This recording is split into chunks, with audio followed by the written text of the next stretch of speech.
Magandang araw mga kapuso, ito po ang mga ganap na dapat po natin abangan mamaya dito lamang po sa Lilet Matias, Attorney at Law. Patuloy nga po sa pagpapaikot ni Attorney Renan dito sa magkapatid na sina Lilet at Ira, at paniwalang-paniwala nga po si Ira na mahal nga po talaga siya ni Attorney Renan, na hindi nila alam na paghihiganti lang pala ang pakay ng lalaki sa kanilang dalawa. Samantala mga kapuso, naghukay na nga ang dalawang lalaki na binayaran ni Patricia upang sa ganon ay ibaon na nga sa lupa ang katawan nitong si Canor, nang akala nila ay patay na. Ngunit buhay pa pala si Mang Canor mga kapuso, at sana nga po magtagumpay siya sa kanyang pagtakas para sa ganon nga ay siya ang daan para malaman ni Ira at Lilet kung ano talaga ang pakay ni Attorney Renan dito sa magkapatid.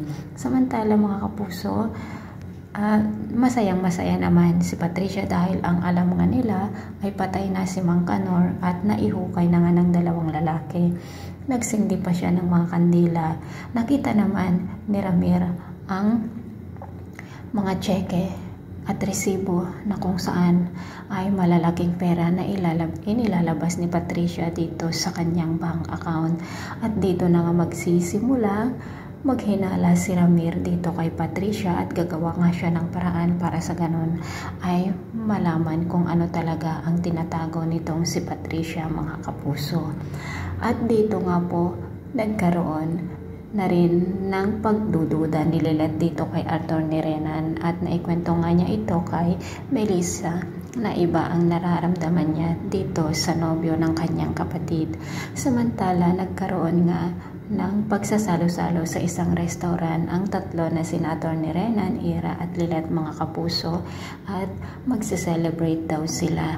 Sinabi naman ni Lilet na sana ay walang namatay na tao dito sa kanilang pagse-celebrate dahil nga masaya si Attorney Renan. Ang alam niya ay patay na nga si Mang Canor. So mga kapuso, sana nga makaligtas si Mang Canor para sa ganon nga po ay siya ang magiging daan upang malaman ng magkapatid ang kahayupan na ginawa ni Attorney Renan sa kanya. Abangan po natin mga kapuso. Maraming salamat. Bye-bye.